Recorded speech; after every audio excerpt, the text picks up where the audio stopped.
and welcome to Alzheimer's Speaks Radio. I'm your host, Loretta Woodward, and I'm so excited that you're joining us today. We are going to have a fascinating conversation as usual as we learn from people all around the world at all ages and stages of life. Stay tuned as we shift our dementia care from crisis to comfort. Here we go. What you think about, you will bring about dementia change. We will. Hi, everyone, and welcome to Alzheimer's Speaks. I'm your host, Loretta Woodward, and today we're going to have a lot of fun with a good friend and colleague of mine, Loretta Woodward Veney, and she is a Lego master. And we are just, like I said, this will be a really joyful, fun conversation. But before I introduce you to Loretta, I always like to give a couple of shout outs. So one I want to give to a company by the name of Twiddle. And Twiddle has a lot of wonderful resources for you that are sensory tools that can really calm somebody down, especially if they're going through sundowning. They can help you stay calmer as a care partner, both if you're family or a friend or a professional. It's just one of those things that can help us all out. They also have a product called Adapt a Wrap, which is a wonderful, wonderful piece of clothing where you don't have to put it on over the head. Sometimes the people don't understand what you're doing and why are you contorting their body the way you are.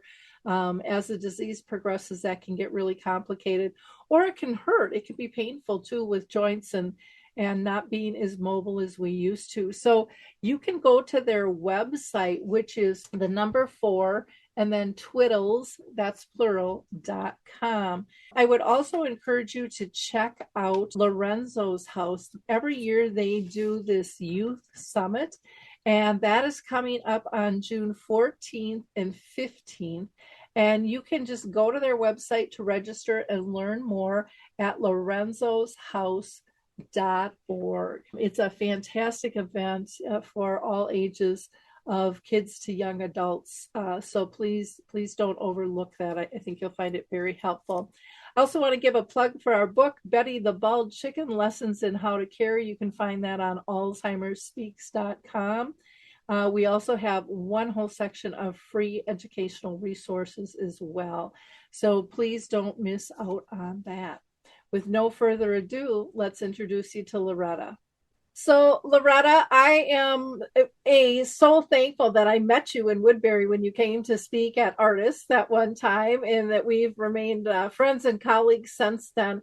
And I'm so excited to have you on the show. You are doing such amazing work. So I'm going to have you kind of introduce yourself to my audience, if you don't mind.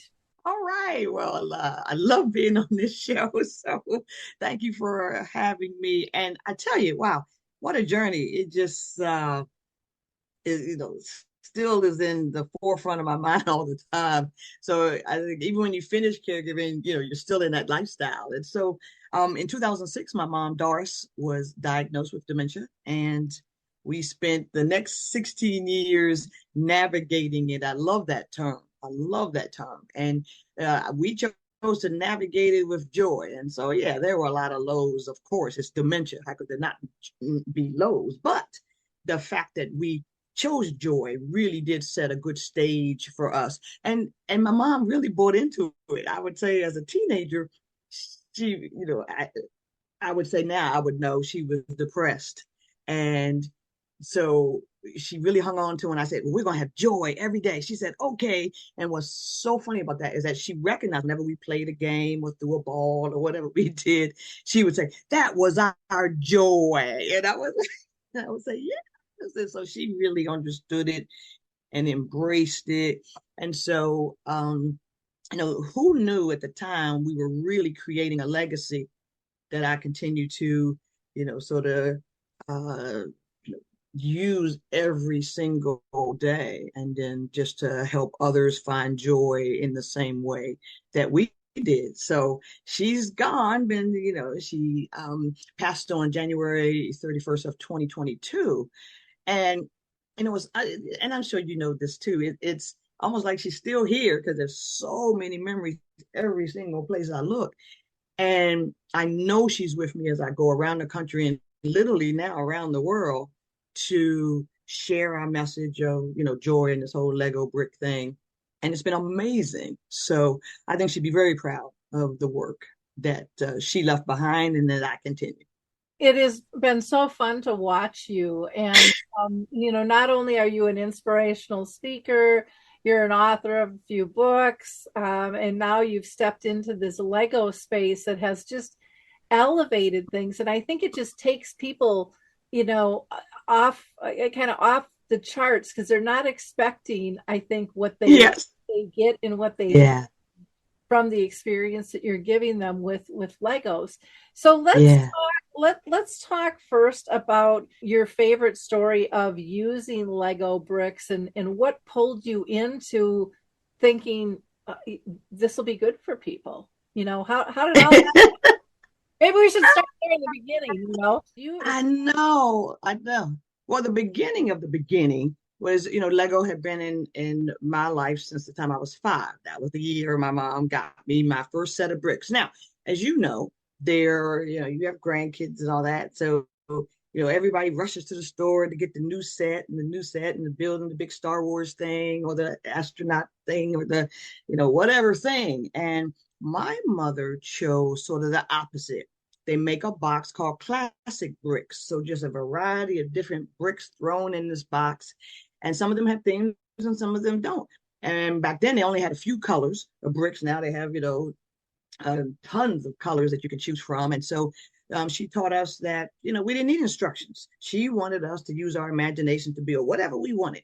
And we believed, she told us that we could be whatever we wanted and build whatever we wanted. And we did that. And so we were so used to doing that it just stuck when dementia came into our lives. As a matter of fact, one of the most, I think, amazing things that happened was when she was trying to express herself about how she felt about her diagnosis. I asked her to build how she felt, which was something we had always done. And she took the head off the little Lego person and she said, I feel like in a few years I'm going to lose my head. And when I put that on social media, people just went crazy. And, I would say that kind of was a launching point for us because I not only knew, I was aware of this Lego Serious Play thing. It was just starting to sort of meld into what it is today. And I had been, I said, well, let me just watch it and see what happens. And I would just keep going with the Lego the way we had been doing it. So it just kind of took off. Once the degree started to progress, I just continued to give her some of the same challenges I had give her, build, your favorite memory from high school. Yay. And then he would come up with some crazy story I had never heard. You're like, wow, you remember that. So it was just amazing from there. But I think I was certified in 2014 by one of the creators of Lego Serious Play, Robert Rasmussen.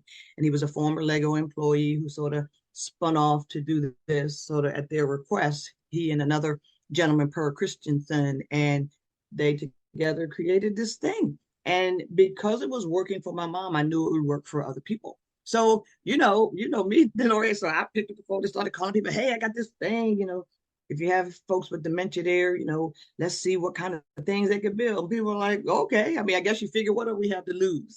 So we just kind of did that. So to answer your question, the first, probably, most meaningful session outside of with my own mother was 2017 here in the state of Maryland, about 20 minutes from my house. There's a continuing care community called Collington. And I was just going to build, I suggest we do like some Lego play art kind of thing. And I would give them some tasks to do. And the activity coordinator was like, yeah, sure, that sounds like fun. And so they were pretty late stage folks in this room. And they were like, yay. When they started coming, I poured all the Lego bricks out and we started to build. And I asked them to, sort of build what brought them joy. And that's one of the things I asked them to build a lot. And They were all building. I was surprised at how focused they were. They had the same focus on the bricks like my mom. And, I was cheering for everything they put together. It was just two pieces. I was cheering. And so I noticed this woman sitting right in the center of the table. She built this thing, and it was maybe 12 or 15 bricks. And I'm looking at it, and I was like, I noticed right it's upside down. And I'm never one to correct anybody, but I do say to her, wow, look at yours. It's so exciting. It's upside down. And she looks at me very exasperated that I don't understand why it's upside down. So she says, well, of course it's upside down. It's just like my brain. Wow. And I remember standing there. And then I found out later, first of all, I was told not so much that she was nonverbal, but that she rarely said anything. And she said an entire sentence. People were hugging and high-fiving, and some people were crying. And then she said,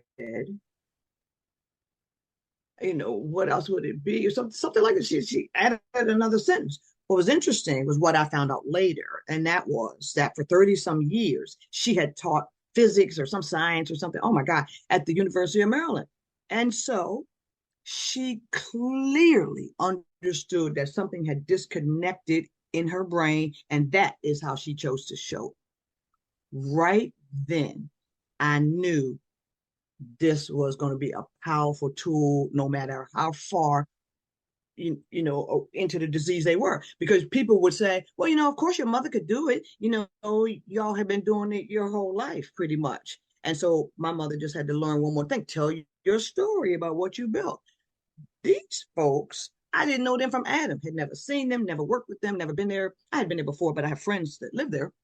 So I had never worked with anybody there. So this is a first time outing. I'm with these folks, and this woman has this dramatic and that was just the open door for me. I'm like, okay, this is a thing. And everybody else's reaction to her statement was the same as mine. And so it was just, yeah, it was crazy. And so it just took off from there. I knew I was doing something that could be really great. And especially for families. If you were related to her, I was overwhelmed and I didn't even know her.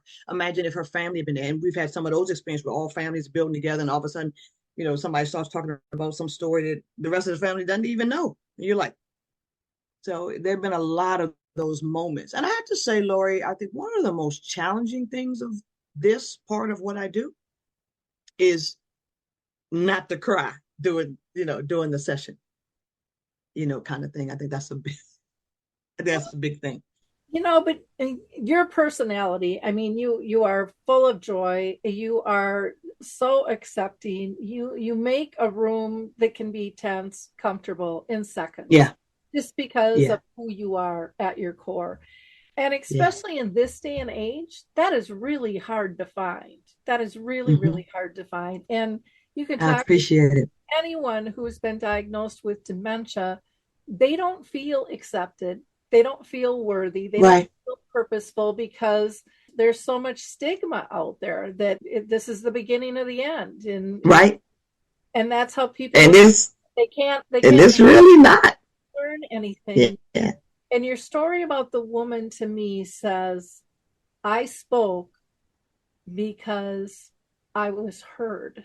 Yes. Because I knew she really wanted to know. She was engaged. She was listening to me. And a lot of times, Yes, questions, but we don't really listen to people. And so that's correct. I think it's the environment that you have. It's the creativity of no matter what you do, it's right because it's yours. Yeah.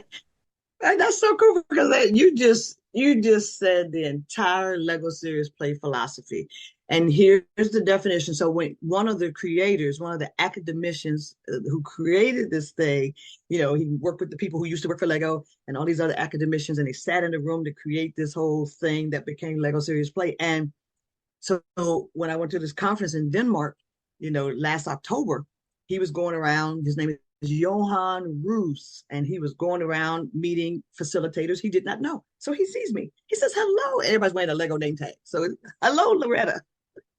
Tell me how you use Lego Serious Play. And I said, well, I use it with people with dementia and their care partners. He says, repeat that. I repeated. And he says, what would make you do that? Do you have pictures of you doing that? I was like, yes, sir. He said, let me see some pictures. I get out my portfolio. I show all these pictures, and he is just staring at the pictures. He's talking to he calls other people over, I'm the only person in the room doing it. There were almost 300 people at this conference, only less than 10 of us from the United States. And so he was looking at me like, oh my God. And he said, why would you do that? And you just nailed it a minute ago, Lori. You said she felt listened to. She asked me a question. I built this thing and I told my story like Loretta asked me to. She was listening. So Lego Serious Play was created so that all voices are heard and that everyone is included. That's the whole premise of it. You build something and then you tell your little story of what you built. And even with dementia, if they forget the story halfway through, we clap anyway. And so it's just like, and you also said there's no right or wrong way, and that's so true.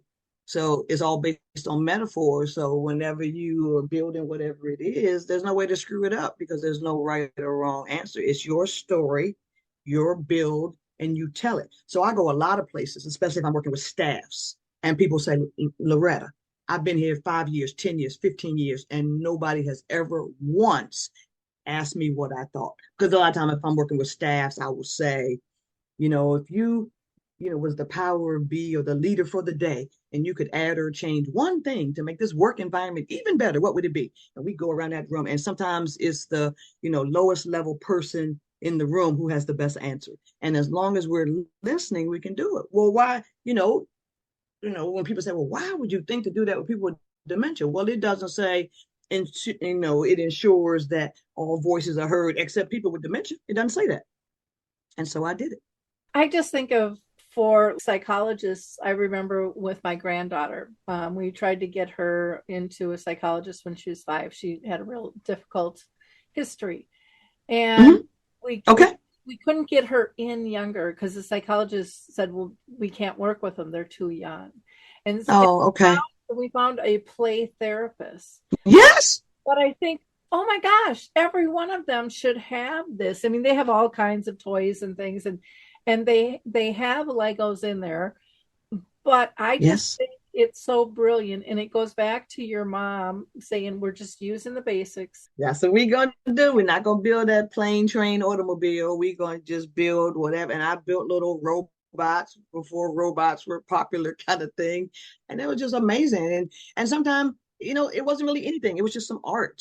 And, I remember we were all like, we live in DC. So we were always at the Smithsonian. And so I would see something at one of the Smithsonian museums and I would go back home and try to build it. And so, it was just all about the creativity. And so that's really what I try to take on the road with me, let other people add their version of creativity to, what I'm bringing to their senior center or memory care community or, wherever they are. And I think that's important. The blend of the creativity and the emotion, like this, yes, right? Just to get that out and be able to say it in a different way to really be heard. Yes. And I heard you say your mom said, well, show me how you're feeling through your build, and then you use that with her too. I did. And it's amazing. And what I learned and what I share with other families right off the bat is that, it's not that I'm drug adverse, but Lego was our drug. And so one of the things I learned early on was that, when they start to forget and they're trying to say this word, water bottle, and she can't think of that. And no, that thing right there, you know what I'm talking about. And they get so frustrated because they can't find the word. So instead of me saying water bottle, whenever I would give her 2 Lego bricks or so, and she would click them together and then calm down. And then she would say water bottle. And so if we just waited a minute and let her try to come to it. And so Lego really did solve in the car. She had a lot of anxiety. Oh, wait, what's that car? But whenever I gave her one of my little fidget toys out of Lego, this is what I made for her to keep her busy in the car. And I had all kinds of other little things. And she wouldn't pay attention to the traffic. She would just focus on the little colors in her little thing. And she was happy as a clam. And so that's how we dealt with some of the different issues. And even some people whose families would tell me they have really uh, interesting behavioral kind of challenges, especially when sundowning was involved. And then, I said, well, Lego doesn't work for everybody, but try it. And 9 times out of 10, they were like, wow, they settled right down. They were very interested in putting the pieces together. And so, it just wasn't just my mom. It was just a lot of other people as well. Well, that's interesting. They did a dementia chats this morning, and Lori Shearer was on, and she's living with Mhm. dementia. And we were talking about, Zoom and how important it is to see body language and be able to read Yes. those types of things. Yes. And she said, and it was hilarious because she said, I look calm. She says, but none of you see my stress rag. And she had a little towel and she has it on her lap and Yes. she twists it. And, and again, that's what Legos can do. That's what all these fidget Mhm. toys can do, is release Yeah. to bring that calm. And I think we've forgotten about all of that. And I think we've forgotten about those Hmm. levels of anxiety that have built up, or, with dementia, how they can't process, how do I release that? Right. So we have to Right. give them other avenues to be able to do that. That's so true. It's just fascinating. Have you found an age range? I mean, you did this as a kid, and Yes. you're dealing with seniors now. I would say Yes. probably most likely, but you're also dealing with families. Have you found Hmm. any age that like doesn't like this? No, such a great question. So when my mom died, my niece came over with her two kids, and we on my mom's birth on what would have been my mom's 93rd birthday. So 2 weeks after she died, we did this big party and we did the Lego thing. They had never done it with me. And at the time, her daughter was four-ish. And I was trying to explain metaphors so they could, build their thing and tell their story. And I was going to build, what they love most about their grandma.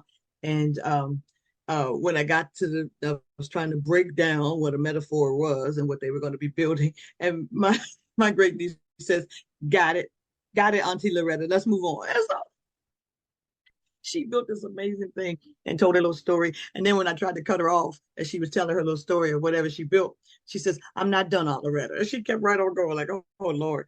And so, that was the end of the spectrum. But just recently, within the last year, one of my favorite um, uh, physical therapists in the world invited me to her family fellowship night, where every Friday night the parents would come over, her parents would come over, and they would all do some sort of activity. And I guess they took turns planning it. And she asked me to do the Lego Serious Play for them as a family. They had lost two of their matriarchs of the family, and they wanted to teach the kids legacy. And that little girl was three-ish.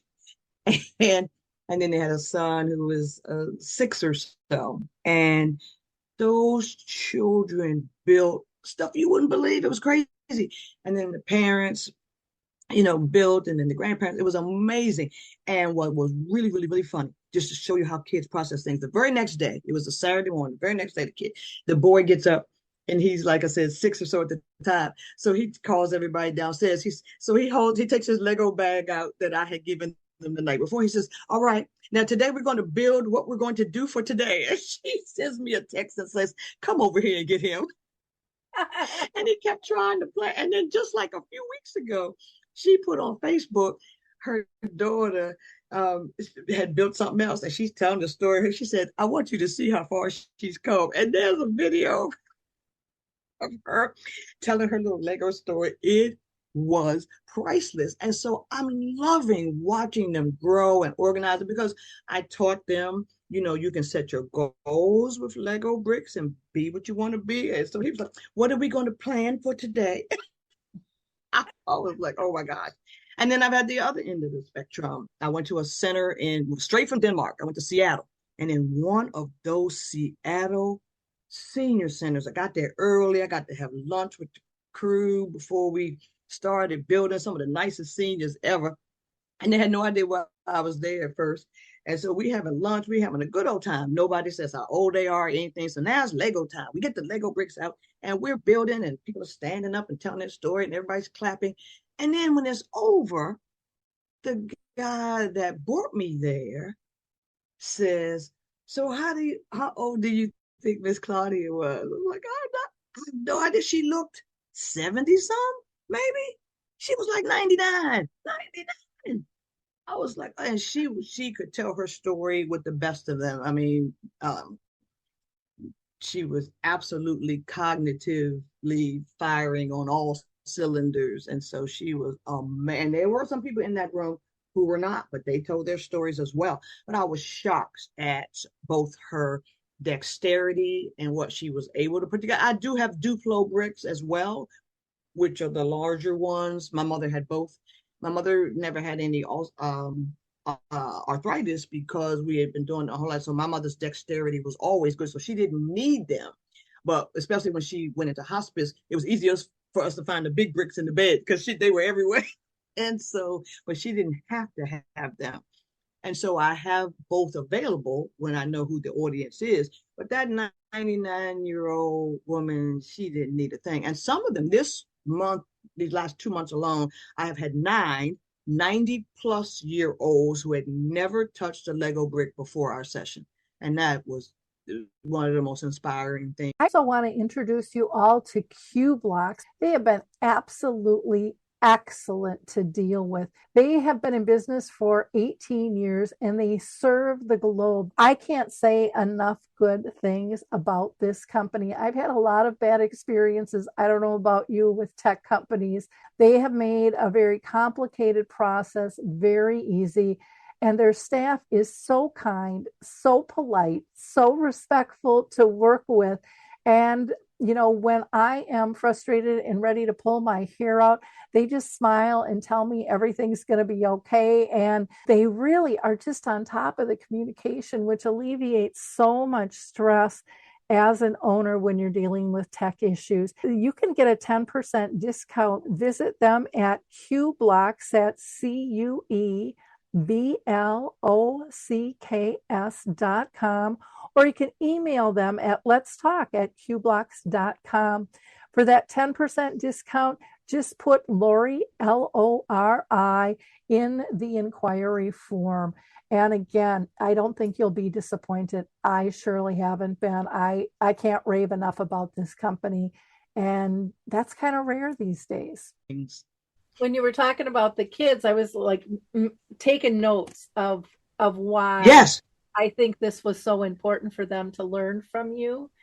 And I put down, because it releases anxiety. Yes.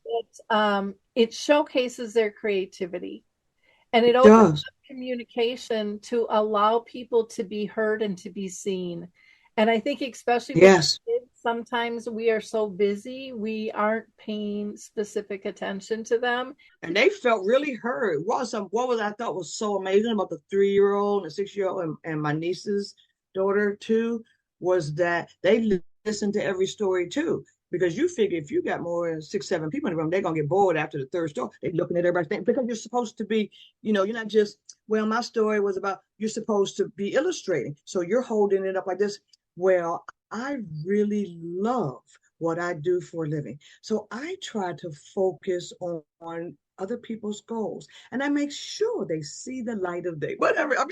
And so you're supposed to point to the person. So here's what I love about it. Because you mentioned if you're in a tough environment with a lot of tension, Lego can diffuse all that, because especially if you're doing it online, you holding it up like this and nobody's looking at what your hair look like, what you got on. They're all focused on this thing. Oh, look at that. Oh, everybody's doing this. And so this is the star of the show. I don't care if your hair's cut off or, whatever. And so, but in the room, it's the same. I could show you 100 pictures where the person's holding it up, and I have a little Lego pointer. You can see, when you point to the thing. And nobody's looking at you. They're all looking at the thing. Oh, yeah, I see what you're talking about. And so even if it's a tough subject, we work with some staffs where maybe everybody's not pulling their own weight. And when Gloria gets up to talk about why she can't do her job effectively because somebody over here isn't doing whatever it is she needs before she can do her job, you might know she's talking about you, but now you see it differently. Now you see this big gap between this and this because somebody's not doing their job right. So now you're like, oh, I probably should do my job. So she could, so now you're looking at the thing like, wow, that's a big gap right there. No wonder she can't do whatever. So now you see her different. And so it can take all the personality because even if they say to you, Lord, you're not doing your job, you're like, what? You get all defensive. But then if I hold up this thing and I put this much space between those two things, like, well, I can't get there from here because I need you to do this part right here. And you're like, oh, now you see it differently. And so and it's just like that with families with people with dementia. They stopped listening to you 4 years ago when you were diagnosed because they think you ain't got nothing else to contribute. So now when you listen to their story of the house they grew up in 1939, or 6 weeks ago, I'm sure you saw it on Facebook, I was in uh on the Eastern Shore, and somebody in one of this amazing gentleman had worked on both the space shuttle and the Apollo missions. He was like one of the last people to screw in a nut or something. And they had worked with him for years and never knew that story. People were like, oh my God. And it was confirmed with his children that that was his job. And he built this little rocket thing.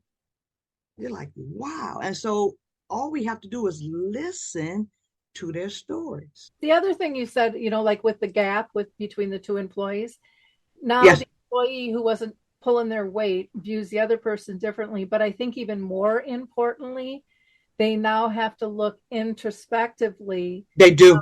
of, oh, Absolutely. my actions do Impact the rest of the group. That's correct. and I think we live in It's this an amazing. yeah, we live in this world nowadays where it doesn't make any difference what I do. That's my business. It's not your business. It's not affecting you. And there's a lot of mentality. But it does. There. The last thing I wrote down was the group engagement. It builds pride, purpose, and engagement. Yes. And it just takes people, I think, by surprise what they're going to gain out of it. Does. Because they're just playing. It's just they're just playing, but they don't understand how much play helps us grow as individuals and how it can ignite that creativity, which I think so often in the world we live in is shut down. We're not allowed to be creative. Yes. It's follow the path, follow the rules. We don't need your opinion. Just do the job. Just do the thing. Yep. And I think as a care partner, we can get into that role too of being so task oriented. I know with my she taught me to play again because as an adult, I didn't do that well. I was too busy and being important. And it was like, oh my gosh. And I remember her looking at me, and this was early on in her disease. She lived with it for 30 years. She's like, Laura, you can really turn the pager off. The world will remain intact. You still keep going. Yeah. That's hard though. Yeah. It is. And I sold real estate, and so I always wanted to be there for people all the time. But she allowed me to just be at peace and in the moment. And that was such a huge, huge gift. For anyone that is huge. Who is just tuning into us right now, we are talking with Loretta Woodward Veney, and she is the founder of Loretta Veney Inspires. And my gosh, does she do that? She is a phenomenal speaker, an author. She's a certified Lego serious play facilitator, which is really what we've been focusing on today. You can find out more about her on her website, lorettaveney.com. You can email her as well. She's on LinkedIn, Facebook, and Instagram, and we'll have all this information in the show notes for you. But easy to find, easy to reach, easy to do, and you won't ever regret reaching out to this woman because you're going to feel better after you do, because she is just filled with the passion that you're seeing today on the show. Before we go back to our questions, I always like to just offer support to our listeners. I do a memory cafe, Arthur's Memory Cafe, the second and fourth Wednesday of the month, which is virtual. And, we have somebody from Belgium. I'm in Minnesota. That's where our primary group is. But we have people from Florida and New Jersey. Someone just called the other day from Texas. Anyone is welcome Wow. to reach out to me. Or if you're in Minnesota, I work with the Shoreview Community Center, and we do a caregiver Mhm. program that meets the last Wednesday of each month from 10 to 11:30, and we also have respite there. And Ah, we're really excited to be doing that. In fact, in April, we're going to be going to a museum and checking that out. And we're going to do it just for the caregivers because it's one that's kind of a loose. We thought it might be oh, confusing yeah, yep, yep, for yep. people with dementia, but in the future, we're looking at being able to bring everyone there. So, um, That's amazing. yeah, but let's get back to you. So, who hires you? I see you on LinkedIn. I mean, I couldn't even put the dots on the map fast enough. I mean, you are just traveling all over the place. I really am. So a little bit of everybody. So I go from nursing home, like some of the largest amount of work I'm doing right now is this amazing resilience grant that Johns Hopkins has. And it is designed to help employees of nursing homes sort of bounce back, sort of post COVID. And we give them the Lego bricks.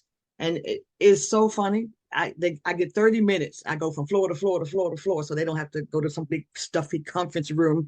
We go to where they are, right? They come to some little activity room or the table by the elevator, whatever it is on that floor. They all gather, and we spend 20 minutes, building a couple of things, and then debriefing and telling the stories of what we built. And they walk away with some tools, knowing if one of your favorite patients dies, you can go and build something at your desk. And the CEO was like, I don't know what we paid you, but this was amazing. I see people building all the time. He literally, I thought something was wrong. He was chasing us down the hall. The lady that I do the work for with Johns Hopkins, she was with me. And, we were supposed to do 5 sessions, but the word got out. You got to go see that Lego lady, the Lego lady. And so only we did 2 sessions on at the end of the day, that more than I had intended. But it was so worth it. So nursing homes, memory care communities, both staff and caregivers, and then memory cafes where they build together.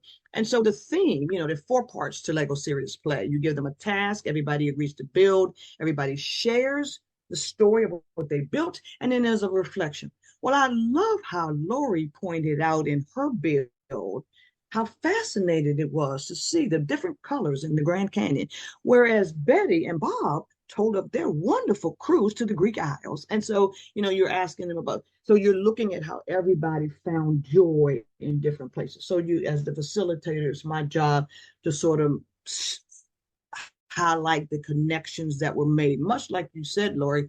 If you want to connect this with this with this with this, and we're all different, but look at what we created as a team, kind of thing. Sometimes it's for team building if I'm working with staffs. Sometimes they want to create their strategic plan, which I can also help them do with Lego bricks. That is a beautiful process to watch unfold. So, for example, when Home Instead was acquired, I guess is the term, by Honor, the technology company, I went to do a huge team building thing for them where the franchise owners were separated and they were all mixed together, and we did this huge team building thing about their missions and go. It was a phenomenal, and everybody wrote. We weren't happy with the assigned seating, but it was the best thing we ever could have done. We learned so much about how the other franchises operated that we wouldn't learn sitting with the people that we knew. It was probably one of the best things I've ever done. And so, new strategic plans, new mission, two companies merging and getting to know each other. And so I designed the questions based on what their goal is to accomplish. So if I'm going to Sunrise Senior Living, for example, and they want to, build stronger families, then, build your favorite vacation that you took together. When I did that one at a Sunrise Senior Living in Silver Spring, Maryland, we had a 93-year-old building with her niece and her niece's husband. And 15 years prior to that day, they had been on a cruise. And during the build of this cruise ship that they were building, the aunt starts doing this in the chair. And I'm thinking, oh, she must need to use the restroom. Maybe we take a break. No, she did not need to use the restroom. She was remembering line dancing on the cruise ship. And then she starts talking and people are running and jumping and crying. And I'm not sure what's happening. And then she says, Auntie, oh my gosh, you remember the cruise? And Auntie says, of course I remember it. And he says, Auntie, you never talk about it. And Auntie says, you never asked me. Yep, that's our problem. We don't ask, and that's one of the things that I So, talked about: the task, the build, the share, and the reflection. yep, share. Mm-hmm. The Mm-hmm. key is the reflection, because that is saying It is. I was heard. Yes, and you can go around the room and do that. And one of the things that I definitely want to share is that I can do in groups is that we also do this is what is called an individual model. I have one, you have one, they have one, they have one. What is very cool for organizations to do is, and even some family support groups do this, I get them to build a shared model. So if we were building home, which I ask most memory care community leadership to build, what is your definition of home? And you build it. So then after we all tell our story, I ask you to take the most important piece of home off of your model.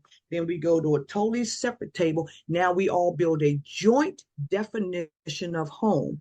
You don't change my definition, I don't change yours. But when we go around and share the story of our shared model, we include what everybody's definition was. And that way you really feel heard. I did a thing at the United Way years ago, and they put it in their glass thing that as soon as the elevator opens, that's what you see. That thing is still in there, their shared model of their mission. And so a lot of times, and everybody, and the funniest thing that happened in that is that one lady's child got sick at school. She had to go pick him up.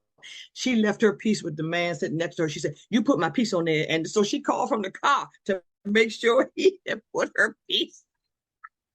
And then he had to send her a picture to show her where his piece was. She said, all the days of my child to get sick, she was really upset. But she survived it, and her piece was in there, and she was happy. But people take it seriously. And so I love helping people build either their their new goal for the memory care place, or if it's a continuing care community and they're adding a new place, or whatever the change or addition might be, I get them ready for that by designing questions that will create buy-in or whatever it is they're trying to create with the questions. But really, with people with dementia, I'm just trying to see what's still in there. So most of the questions are just around fun. Build your favorite childhood memory. And sometimes family members have to call each other to say, did this really happen? And they're like, yeah, oh, who told you that story? Like, oh, she built it. It's like, oh my God. So it's been 60 years and you have never heard that story. So my biggest goal as a facilitator is to find out what is the number one thing you want to accomplish. If you just want to have fun, we're going to have a ball. And some of the things I'm doing now is helping family members create little puzzles. And so, you go to those things called sip and paint. And so, but my pictures always turn out ugly. But I am now doing these sessions where family members create little puzzles. You can see as you turn them, the designs are vastly different no matter how you turn the pieces. So again, there's no right or wrong way to do them. And so they go home with an activity they can do with their loved ones instead of some paint and sip thing you just put on the wall and you throw it away or whatever you do. And so I'm trying to help families build strategies that they can use long after the event, is over. And so we build memory games. This is a good example of a memory game. They get 5 sets of these, and there's a matching pair. So if you turn it over and then you turn them over like you do with cards and try to find the matches in the memory game. So there are all kinds of designs. But as you can see, these two match and these two match. And so the designs are amazing. So people say, well, what works in your brain for you to design all these things? And I guess it was that creativity from when I was 5 that has since, kind of just blown up and allowed me to do other things to families. And you talk about listening, I listen to what the users want. And one of the things somebody asked me was, could I build larger ones? So these two, these ones are huge. And again, no right or wrong way to this. Men really like this one because it reminds them of an electrical circuits kind of thing. And so it has 4 pieces, but they're double the size of my smaller ones. So I've been trying to provide strategies for folks to not only come up with their own themes for the fun that they want to have, and it's not something you have to spend a ton of money on anything. You can get 10 bricks and be happy. And so I first thing I tell people, you can raise their hand, what set should I buy? Like, don't go buy a lot of stuff. Start at the dollar store. At the end of the end caps, most dollar stores, they got a little bag of bricks. You don't have to just build what's on the outside of the cover, little motorcycle. That was one of the ones I saw at my dollar store. And you just go home and you do the same thing. You give them a little task and see what they can build in the story they tell. If they ain't like it, you spend $1. What can it hurt? But if you're a lot of activity directors, I will say, just go to Target or Walmart or Amazon and get a classic box, and then put them in little different cups around the table and call everybody together and give them a task and see what happens. And so I guess probably the greatest news, because people say, Loretta, you can't be everywhere. How can we help more people? I get that from a lot of leaders. And starting this past, I guess, December I started doing training other facilitators. So now there can be a lot of Lorettas running around. So yeah, that's pretty cool. So Park Central in Amarillo, Texas, they were my first crew. And I had gone there for 3.5 days. I worked with every single facet of their amazing community.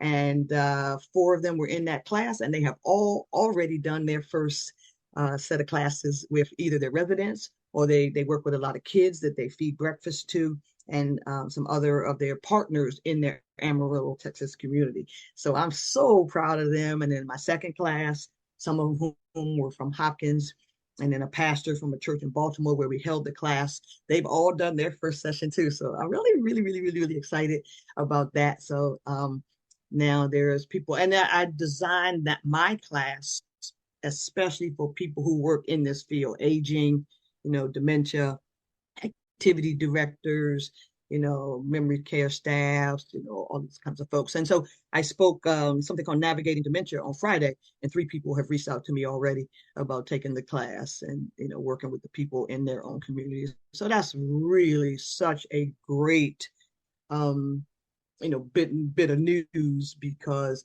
that means that there are going to be a whole lot of other people, bringing joy to folks too, and that would make my mom really happy. So that's a cool thing. Very cool. Now, the puzzle pieces, are those part of your inspirational kits that people can purchase from you? So the inspiration kits are primarily just a bag of bricks. What is in that kit is so cool. There is a piece that spins around. That's kind of cool. They get 2 minifigures in that bag and 47 other pieces. It allows them and has a little plate very similar to this. Is what they call it. Anything that's flat is called a plate. So it has a plate in it as well. They can build up or out, or however they would do it. And so those are those 47 pieces. The puzzle pieces, they can buy individual puzzles on the website, but if they wanted to do a class with where they make these, they can just take home whatever it is that they built. Or I can show them, which I'm doing in a couple of weeks, I can show them how to do their own as an activity within their own communities, memory care or assisted living, and that's a lot of fun too. So a lot of things to do out there, and I always tell people too, look on Pinterest and see some of these crazy, patterns. People say you should put that on, Pinterest, and so I sat down yesterday and made 4 new puzzles, and the girl that replicates everything for me, Christina Lopez, she always says, I don't know how your brain works, but it's pretty good. So Well, this has just been so much fun. We've talked about, the emotional impact, I think. yes, The person who yeah, designs, but actually those participating in the group, or those even overlooking. And then it has that ripple effect out to more family members, yes, and or staff, as that yes, conversation of, oh my gosh, it gave them a spark. We've never heard them talk, blah, blah, blah, blah, blah. right. All of those types of things. And they cried too. Yeah. Oh, yeah. That's the most amazing. One of the sponsors told me, she had paid for my event, and she went there, and we were doing it. She said, Loretta, I paid for a lot of these things. She said, my only complaint about this is, she said, you need some Lego Kleenex on these tables, because some of the stories that people tell are powerful. And I was like, yeah, I guess I should say, bring Kleenex. I do tell people, this is a safe space. It's okay to feel whatever you want to feel. And, just some of the looks on people's faces, like, it's just like, so they can't believe they built that or they told that story, or, so it's just a lot of joy, but a lot of, emotion too. And some of them, caregivers in particular, they say exactly what they're thinking, but much like what you do in a support group, you just don't judge whatever they say. When this lady took a box and put her little Lego person in it, and all you could see was the top of the little person's head, and she says, I feel like as a caregiver, I'm being buried alive. And you could see there were 22 people in the room and 15, 16 or so online.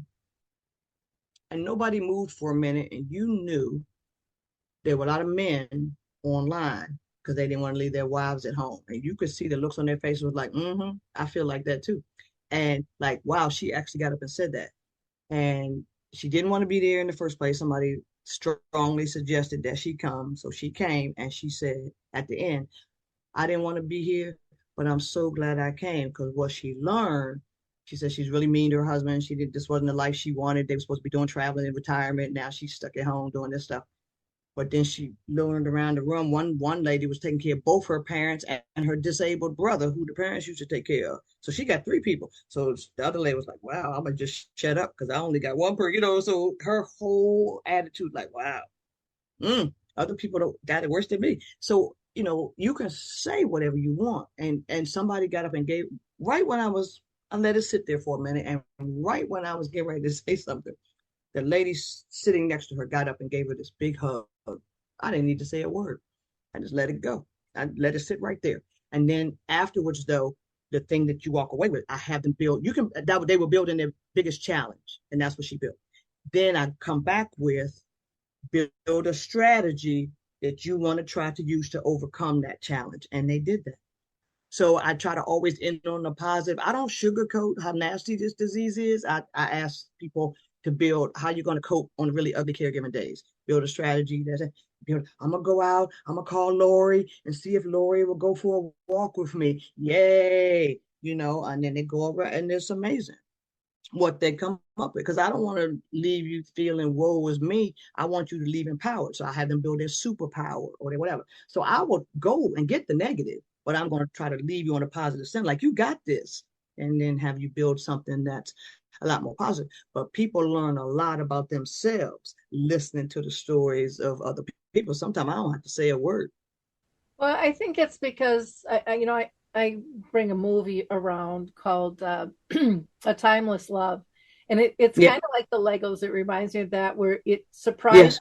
people what they learn, and they have to emotionally Mm-hmm. download everything that they're seeing on the screen, and then we do a talk back, and then Yes, ma'am. people share their stories. Yeah. And one of the most powerful things is to not feel alone and to feel understood. So, what Yes. you're talking about, that woman, no one like stood up and said, you can't say Mm-mm. that. You can't, That's exactly right. because everyone goes through this whole realm of emotions, and they've all been And there that's what she learned. one time or Mm-hmm. another, and it's okay to speak, but you have to It feel is. like you're in a safe place to speak out.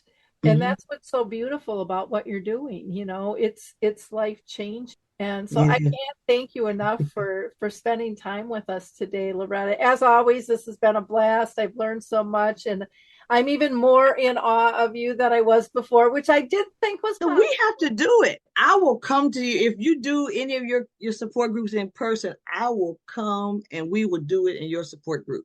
Oh my gosh, they would We all can love that. They would absolutely love that. you and because I'm where am I coming?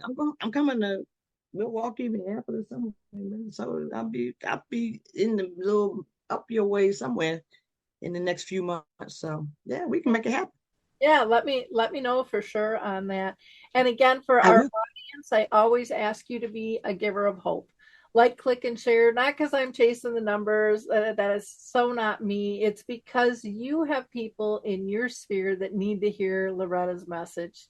They need to be empowered, and open the door that there are lots of different alternatives out there and supports that people can Yes. tap into, but they don't know about them. And so we Right. help spread that word. It's Mhm. critical.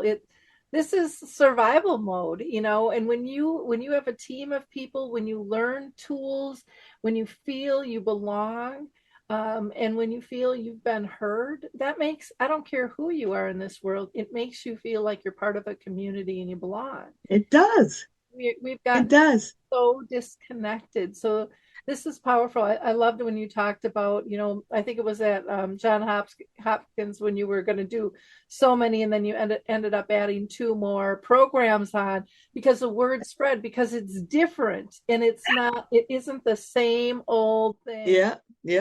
It was so cool. Yeah. People want something new. They want something creative. They want something that's, I think, more flexible too, in terms Yes.